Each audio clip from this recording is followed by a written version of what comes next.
welcome! Today I'm going to be making some soap. I'm making, I don't know what it's called, a big long soap in this mould that I will then slice up into bars. The other day I was very happy and pleased to make this lovely blue soap with this pretty little swirl in it. There is a name for this pattern. I can't remember what it's called. I will research it and find out and let you know when we come to slicing up the bar, if all goes well. I want to make a soap like this, but I'm going to make it in, rather than the blue colours of this one, I'm going to make it pink and red with a white background. So I've got all my, I said I'm going to make it in a log mould, loggy shape. I've actually put some, I don't know if you can see, yes, I've put some sticky tape inside my mould to mark the height I want my batter to come to. I'm not sure, I think I might have more batter than I need because I haven't done all my measurements properly. Put that soap out of the way. So here we go, let's see how we go. I've got all my stuff ready. So I've got olive oil, coconut oil, so I'm going to mix those two together first of all.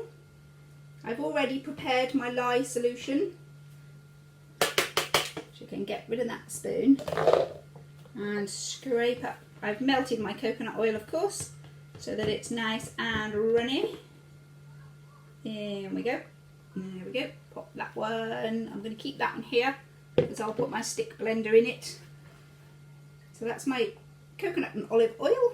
I have my lye water prepared as well. Glasses down.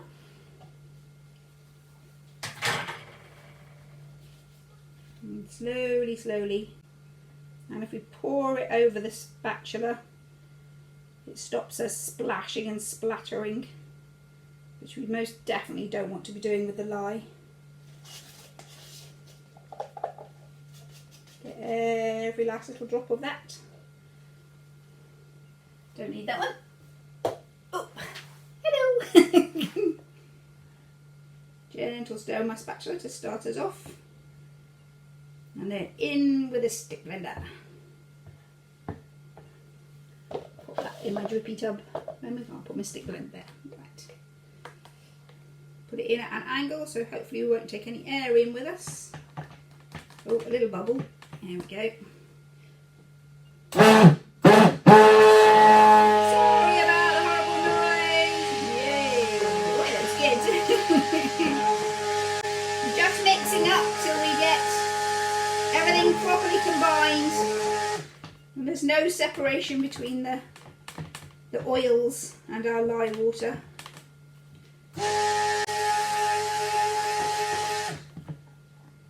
Ooh, that's looking good. It's coming to trace quite quickly today. Looking about as thick as I want, I think. So I don't want it any thicker than that because I'm going to mix colours into it as well. Scrape it off my spatula.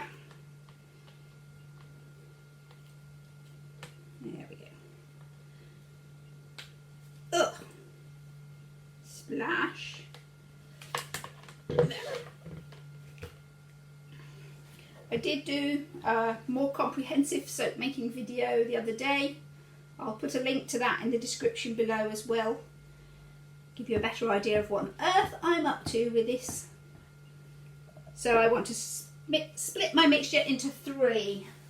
I'm going to have a red, a white and a pink. Now not quite in equal thirds. I want quite a lot of the white and slightly less, probably the least of the dark red. I'm hoping it's going to be dark anyway. And then pink. I maybe want equal pinks to white, to be honest. I don't know. Let's move our red there. Get them similar-ish. Want a bit more dark red than that. Oh, we're getting kind of third-ishies, aren't we? Pink, and scrape them out. And white. Yeah, pink and white about equals. And a bit less of the dark red. This is the best fun bit of making soap. Just making it up as you go along at this point.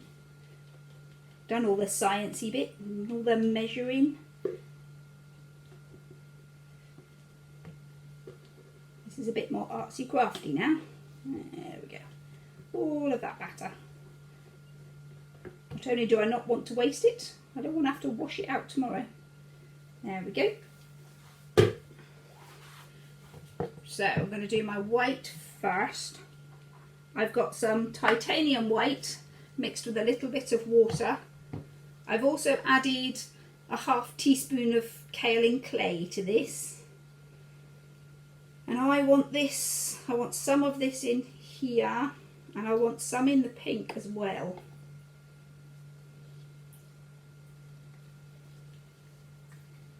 But I don't want any of the white batter, any of the white colour in my red. I want my red to be very pure and very red.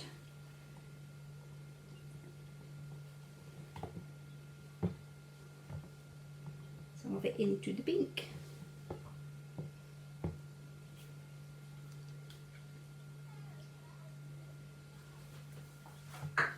Halfy enough. Now one's going to have some pink put into it. I have a pink mica powder with a little bit of oil.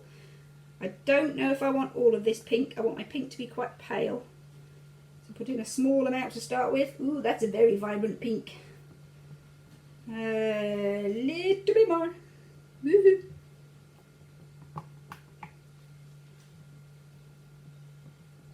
That's probably looking about right. I'm going to call this soap Pink Bubblegum, because pink, and the scent I'm going to add is a bubblegum scent. That's definitely pink enough for what I want. Looks like the old Hubba Bubbas of my childhood. And red in this last one. Red mica mixed with a little oil. And I want the red to be quite dark, as deep as I can get it. I might even add a little extra mica powder.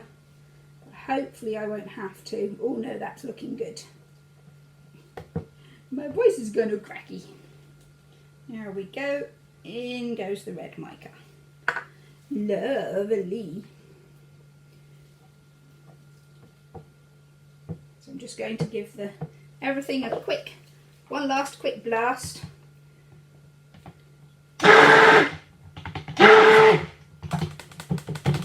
And then I'll move the camera and set you all up so you can see what's going on as I pour it into. And a pink. And a last little bit into the red. What I haven't done is add my scented oil. Nearly forgot. Oh no! Drip, drip, drip. We're in a hurry now. 1, 2, 3, 4, 5, 6, 7, 8, 9, 10. I used this the other day. I've been very pleased it's not accelerating my the soap setting up, because sometimes I've had that issue. I don't test my oils in advance and scents, and suddenly I've got a thick gloopy mashed potato instead of a nice runny custard.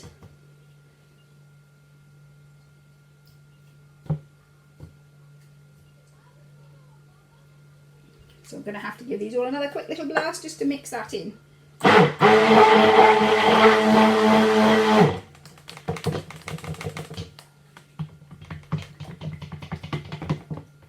Ooh, bubble in the blender.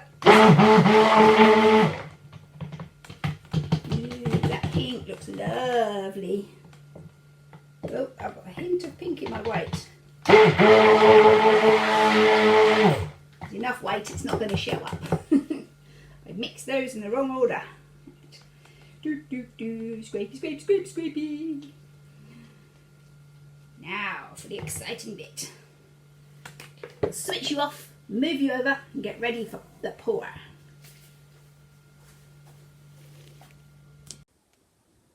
So here goes the pouring and swirling of soap. I've set my mould up. I've actually propped it up on its lid and an extra spatula to give us a bit of a tip. I'm going to start with my white. I'm going to move my cable out of the way. There we go. And hopefully you'll get to see what's going on and not just my hands in the way. pour a little bit of white down the edge, and that's all I want for that for starters. And then some pink. Whoop, that white one's in my way. Oh, there, move it over that side. A bit more pink over there. Whoop.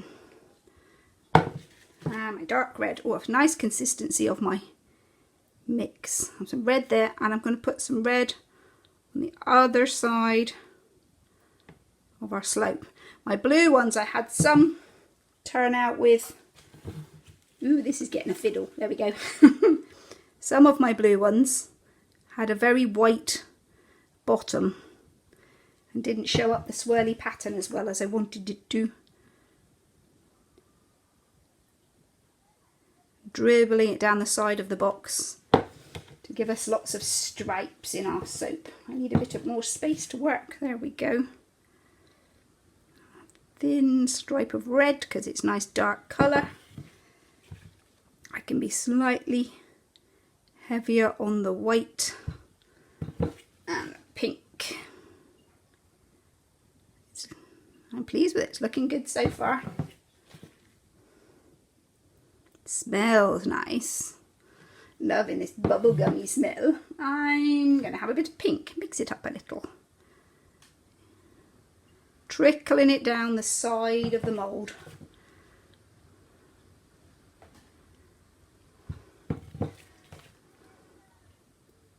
Creating stripes as we go.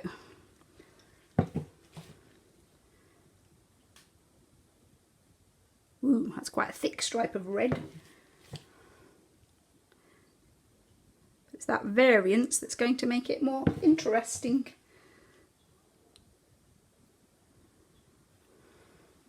I hope.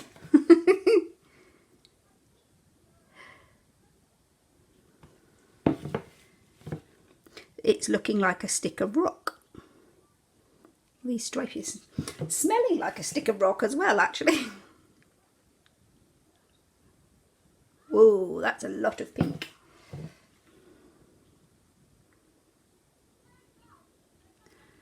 And a red.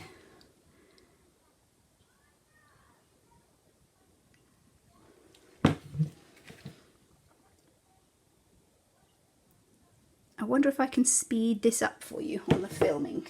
I don't know. I might be able to. I'll have a play with the edit.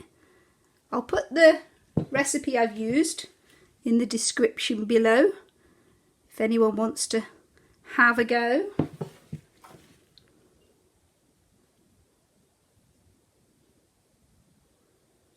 The soap mould I got off the internet. I can't remember now if it was Amazon or eBay. But they both sell this sort of thing.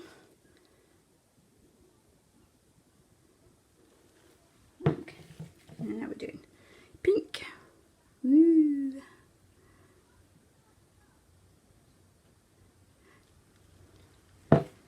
I'm glad my batter's staying nice and fluid because it seemed to be getting quite thick when I was blitzing it. Whoa, big blob of red. Okay, we'll give a big blob of white to even that out a little. I'm not sure it works like that, to be honest. I'm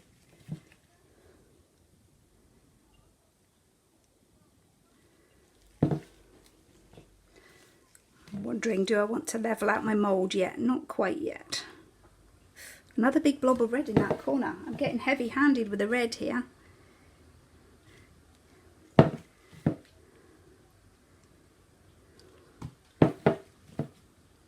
There we go.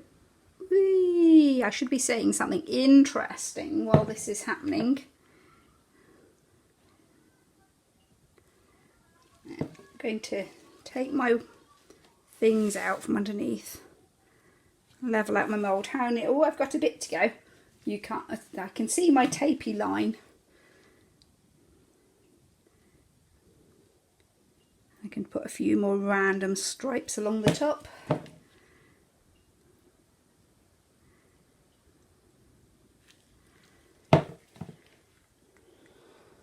I think I might have been fortunate and measured my volumes of soap quite nicely. I'll put some red up this end. Ooh. stripes. What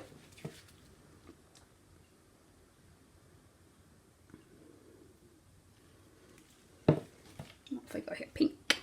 Pinky pink. Pink to make the boys wink. Ooh.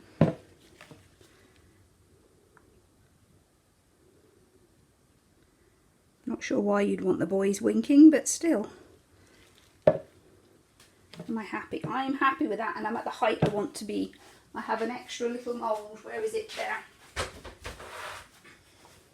I have myself a spare mould ready. Woo, straight into shot.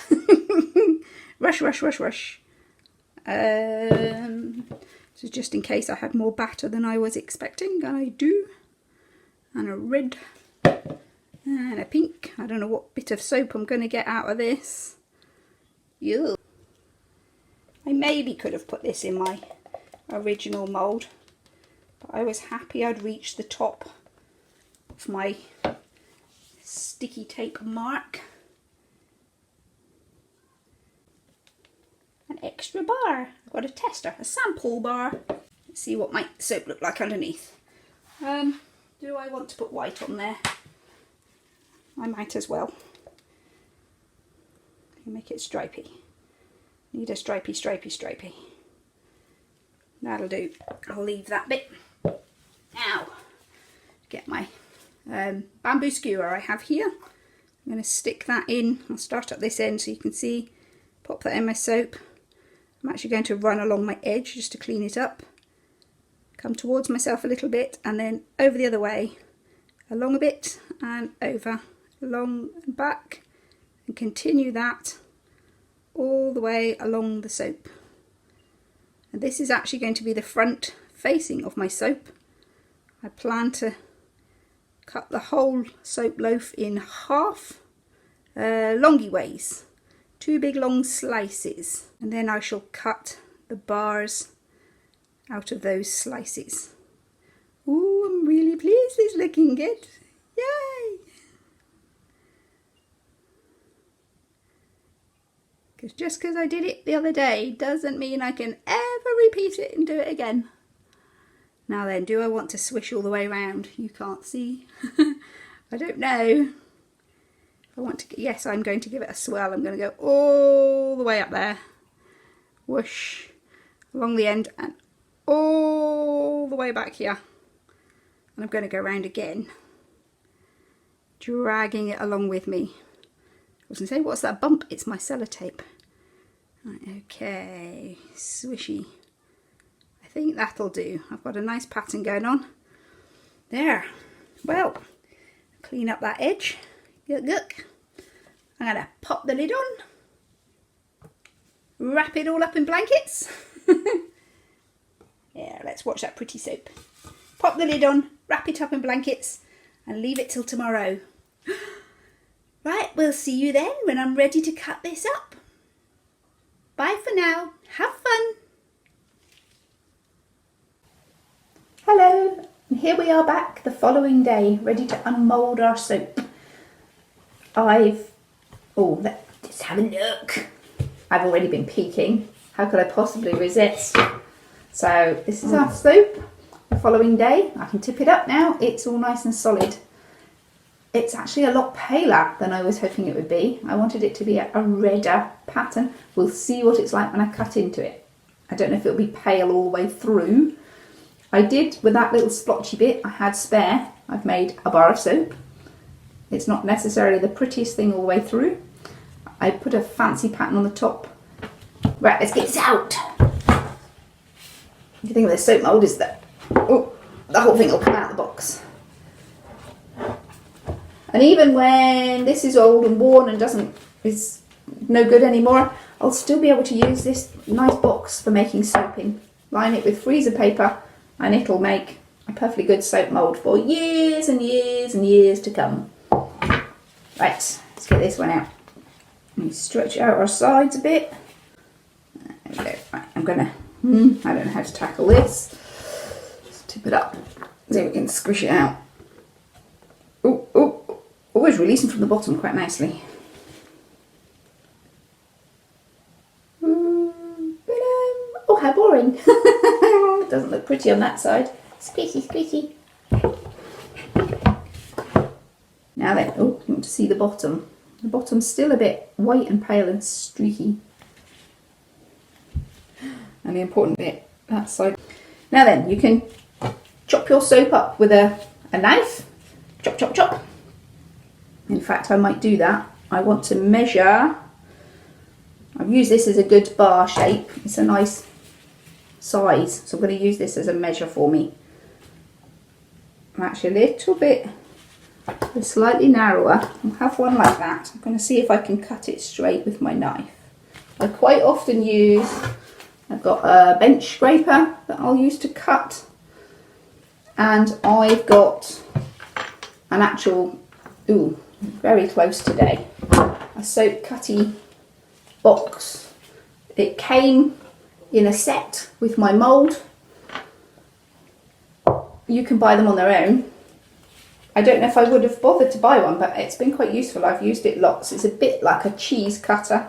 I've got a wire here that cuts through the slots. I'm going to try it with a kitchen knife and see how we get on. So that's the size I want it to be. The most awkward bit is getting things straight, but I have this extra bar as a guide. And keep it straight down. Slowly and gently. Down, down, down, down, down, down. Oh, such exciting videos. Not. And then we kind of need to, it's slightly sticky. Need to slide, woohoo! Slide the knife off. Ooh, you can't see. Exposing all the swirly bits. Nice. Now what I want to do, not ordinarily, quite often with the loaf mould, you would cut slices of soap, slice, slice, slice. So that would be the front facing of your bar of soap. It's quite nice. That would make a nice front facing actually. But what I want to do to try and expose this feathery pattern I've got, and I forgot to look what it was called. I was going to research and tell you. I think it's called a feather swirl, but I might be wrong. So I want to cut it this way. So I'll have 2 bars of soap out of this one boxy square. Ooh, yeah, middle-ish will do. So hopefully I'll expose that feather swirl for the top of my soaps. And down. And slide it off the knife. Oh, what we getting, what we getting, what we going. Ooh, got a bit of it showing up. And we've already got that fancy top piece. Let's see what's underneath. I've got some bubbles I can see. And, oh, it's really stuck to this side of the knife. Pop. Yay, pretty soap. Ooh, nice chunky bars of soap. Right, let's do another one of those. You're too far. Oop, oop, oop. trying to cut the soap and get you in shot. So, another chunk. Let's use my soap that I've already got as a size guide. It's a good measure. I'm liking the knife. It's working really well. I think I prefer it to my bench scraper. Cut. Cool. So for a small crafty soap maker like me, this is perfect. I've got one chunk I'm going to cut. It looks pretty in the end. Let's cut another chunk. Another soap size chunk. And then we'll cut both chunks in half. Oh, it's like cutting really hard cheddar cheese. It's a good description of its texture actually. Hard cheddar cheese. What's the inside of that one look like? We might end up with one at the end that'll be a thin slicey bit. We will. I'm going to have an end piece here that I will, this bit here I'll just cut it in half that way. Give us 2 different size bars. And slice. Ooh. sticky. The insides are looking nice, swirly. So I'm going to cut this one.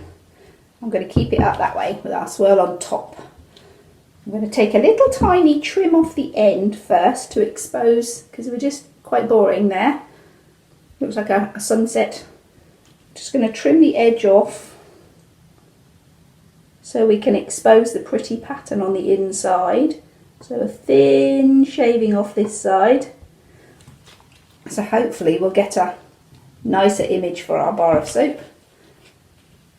Oop, and a sample. And if I cut this in half this way, oh, it's a thin bar of soap, but it'll be good. There. Two slightly thinner bars than my others. One, ooh, where to put you? I don't know. I'll put you all in shot in a moment. Right, let's cut these in half. Make sure I've got my swirl pattern at the top. My feather swirl, I think that's what it's called. Cut half. Ooh. This is my last one to cut. Last one to... Ooh. And a slide. I should have shown you how the soap cutter works. And wind my fingers on that blade. There we go. And I have, of course, got the original front of the soap that we were feathering. So there we go, all our beautiful soaps. Oh, it's definitely pinker than I was hoping to have a bit of red, a real dark red thin stripe swishing through it. I'm still very pleased with it though. Yes, the dark red bit is more of a slight peachy shade. It's definitely faded. Slithery bit. That would, if I squish these few little scraps I've got left, if I squish them, well, you can squish them all together because they're still a bit plasticine-y. They'll actually make, there we go. Leave that to cure with everything else and they'll have a little marble of soap. But I could also really squish this up and use it like a soap dough. I did that in another video. I used soap dough making a soap. I'll possibly put a link to the fishy soap made with soap dough in the description below, she says, pointing down the table. There we go. Lovely, lovely soup. Yay! What have I got? One, I don't know. 1, 2, 3, 4, 5, 6, 7, 8, 9. I had a spare bar that was made in the other drippy mould, so we'll say 9. And a thin one. So 9 and a thin one. If I'd made all of them a little tiny bit thinner, that thin one wouldn't be so thin. So 9 to 10 really nice chunky bars of soap from our once loaf mould. Stack you all up pretty. Woo! Stacky soaps. Oh, move you out of the way. There we go. We want to see they're pretty. All of the soaps. Too many soaps. Yay! Well, there we go. That's the fun of making soap. We'll need to leave our soaps to cure for another 4 to 6 weeks before it's wise to use them. For the next few days, they'll probably still be a bit drying on your skin. It needs to carry on going through its drying out and its full saponification process. Lay them on a kitchen not a baking tray, a wire rack. This is a good way of drying out the soaps and letting them cure. Just it doesn't need to be hot, just a well ventilated, well aired room. We need it to allow the water we put in, the lye solution, for the water to evaporate from your soaps so that when you use it, it'll last you a nice long time. If you use it tomorrow, it's going to wash away far too quickly and it'll be a bit harsh on your skin still. So, bye for now. Have fun.